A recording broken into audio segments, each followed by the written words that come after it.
Cake decoration করে cake delivery করে দেই, কিন্তু কেকের ভিতরের লেয়ারটা কেমন হয়েছে সেটা দেখার কিন্তু সুযোগ সবসময় হয় না। আর এই তো ভিতরের লেয়ারটা দেখার সুযোগ তখনই হয় যখন কাস্টমারের আগে কেকটা আমাকেই কাটতে হয়। হ্যালো এভরিওয়ান, আসসালামু আলাইকুম। কেমন আছেন সবাই? আলহামদুলিল্লাহ আমি অনেক ভালো আছি। আর এই তো কেক জোন পেজ থেকে কিন্তু নতুন আরেকটা ডেকোরেশন ভিডিও নিয়ে আবারও চলে এসেছি। আর এই তো আজকের এই কেকটা ছিল একটা রেক্ট্রায়াঙ্গেল শেপের, তো যার কারণে আমি স্কোয়ার শেপের একটা কেক বানিয়ে সেটাকে কেটে রেক্ট্রায়াঙ্গেল করে নিয়েছি। আর কিভাবে করেছি সেটা কিন্তু আপনারা স্ক্রিনে দেখলেই বুঝতে পারবেন।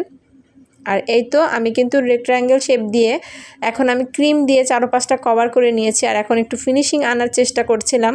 আর ফিনিশিং আনাটা কিন্তু অনেক টাফ, যেহেতু রাউন্ড কেকগুলোতে কিন্তু খুব তাড়াতাড়ি ফিনিশিং চলে আসে, কিন্তু স্কোয়ার শেপ রেক্ট্রায়াঙ্গেল শেপের কিন্তু ফিনিশিংটা আনতে একটু কষ্ট হয়।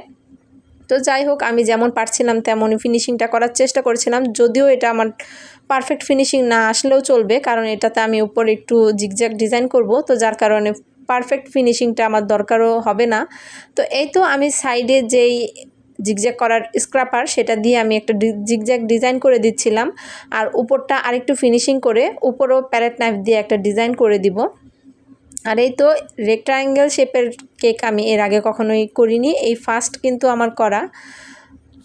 আর ফার্স্ট কিছু করতে গেলে যেমন নার্ভাস লাগে তেমন ঠিক ভালোও কিন্তু লাগে যে এই কাজটা প্রথম করছি। তো যাই হোক, এই তো আমি উপরও প্যালেট টাইপ দিয়ে একটা ডিজাইন করে নিলাম। আর এই ডিজাইনটা করলে কিন্তু ফিনিশিংয়ের অত একটা দরকার হয় না। তো এই তো আমার কিন্তু কেকের বেসটা একদম রেডি। আর এখন আমি উপরে ডেকোরেশনটা করব, আর এর জন্য আমি একটু ডিপ কালারের ক্রিম নিয়েছি। আর এই ডিপ কালারের ক্রিমটা দিয়ে কিন্তু এখন আমি উপরে 1M নজেল দিয়ে চারো সাইডে কিছু রোজেট করে দিচ্ছিলাম। তো এই তো পুরো সম্পূর্ণ কেকটাই কিন্তু আমি 1M আর 6B নজেল দিয়েই করেছি। আর এই ডেকোরেশনটা কিন্তু আমার কাছে অনেক বেশি ভালো লেগেছে, যদিও এই কাজটা আমার অনেক দিন যাবতীয় করার অনেক ইচ্ছে ছিল, কিন্তু ওইরকম আমার অর্ডার আসছিল না। তো যার কারণে আমি এইটা এতদিন করতে পারিনি। হঠাৎ আমার এই কেকটার অর্ডার আসলো, তো অর্ডারটা পেয়ে কিন্তু আমি অনেক খুশি হয়ে গেছিলাম, যেহেতু এই ডিজাইনটা আমার করার ইচ্ছাও ছিল। তো যাই হোক, কালার কম্বিনেশনটা কিন্তু আমাকে চুজ করে দিয়েছিল, আর সেই কালারটাই আমি রেখেছি। আর বেস যেই কালারটা রেখেছি সেটা আমি হালকা একটা পেস্ট কালার রেখেছিলাম, আর উপরে যেই কালারটা করছি সেটা আমি স্কাই কালার করছি।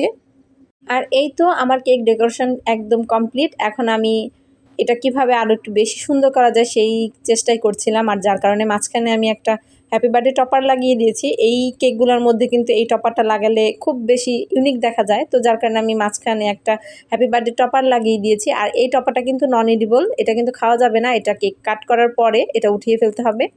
আর কিছু নন এডিবল বাটারফ্লাই দিয়েছি, দুই সাইডে দুইটা বাটারফ্লাই দিয়েছি, আর কিছু গোল্ডেন পাল দিয়ে কিন্তু আমার কেক ডেকোরেশন একদম ডান করে ফেলেছি।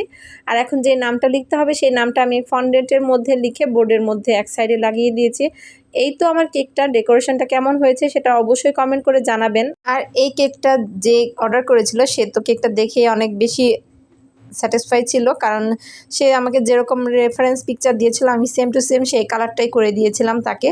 তো যাই হোক, কেকটা কেমন লেগেছে আপনাদের কাছে অবশ্যই জানাতে ভুলবেন না। আজকের ভিডিওটা আমি এখানেই শেষ করছি। সবাই ভালো থাকবেন। আল্লাহ হাফেজ।